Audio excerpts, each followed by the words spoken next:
Imam Ali Shrine bombed to pieces. America says it wasn't us. Biggest huge massive robbery in UK ever. 1.5 billion knives stolen in Centrica energy scam.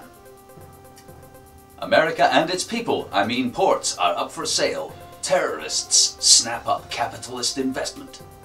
News around the world from VYDI. America did not bomb the Alice Gary Shrine in Samara, a spokesman for the White House didn't say today. American planes did not believe the mosque was overflowing with wanted members of Al-Qaeda, nor did they mistake it for a convoy of Serbian tanks.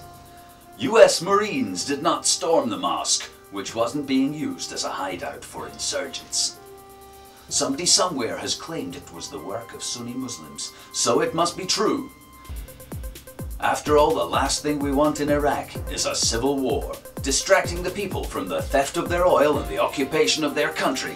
So of course it must be a dastardly plot by insurgents to destabilize the country and provoke murder and mayhem amongst their own people. Religious leaders in Iraq haven't called on people to throw off their entrenched religious beliefs, consider a different view of the universe, accept the existence of doubt in any belief system, and to start living as human beings, embracing all life as sacred and devoting themselves to the care of the planet, our home. More on that story later. In America, President Bush is defending plans to sell the United Arab Emirates 6 of America's largest ports, even threatening to use his presidential veto. There is concern from all political parties and the people of America that this will threaten security, as the United Arab Emirates has been a sympathizer of Al-Qaeda and other terrorist groups. Vidi has scooped this exclusive interview with one of those terrorists. Mr. Terrorist, will this purchase help you in your jihad on America? No, this is just business. The port sector was experienced a slump in the last decade. However, as online shopping booms, we feel it will soon be resurgent, driving the shipping sector. So, no intention of using your access to ports as a route for wholesale terror in America. No, it isn't true. And you haven't invested heavily in America, along with many other non-evil wealthy people around the world, siphoning off the wealth of their countries to gamble on the global banking casinos, while their people suffer poverty and depression. Well, yes.